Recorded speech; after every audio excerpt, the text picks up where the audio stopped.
ప్రభుత్వం కాలయాపన చేస్తుంది. ఈరోజు జీవన్ రెడ్డి గారు గ్రాడ్యుయేట్ ఎమ్మెల్సీగా ఉన్నటువంటి వ్యక్తి. ఈరోజు ఆయన ముఖ్యమంత్రి గారు మాజీ మంత్రివర్యులు జీవన్ రెడ్డి గారితో స్టేట్మెంట్ ఇప్పించిండు. ఏందనంటే ఈరోజు ఆల్రెడీ ఇది ఎగ్జామ్ ప్రాసెస్ మొదలైంది అని సుప్రీంకోర్టుది ఏదో జడ్జిమెంట్ చెప్పిండు.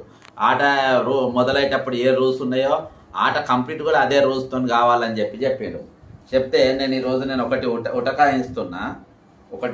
ఉటకాయిస్తున్నా ఏందనంటే ఈరోజు మీరు చూస్తే 1:50 1:50 ఏదైతే మొన్న ఆంధ్రప్రదేశ్ గవర్నమెంట్ 1:25 ప్రకారం పెట్టింది ఏది ప్రభుత్వం. కానీ ఈరోజు వాళ్ళు 1:100 పిలిచింది ప్రిలిమ్స్ గ్రూప్ 1. అదే అంటే వాళ్ళకు సుప్రీంకోర్టు రూల్స్ ఏదైతే ఆట మొదలైనప్పుడు ఏ రూల్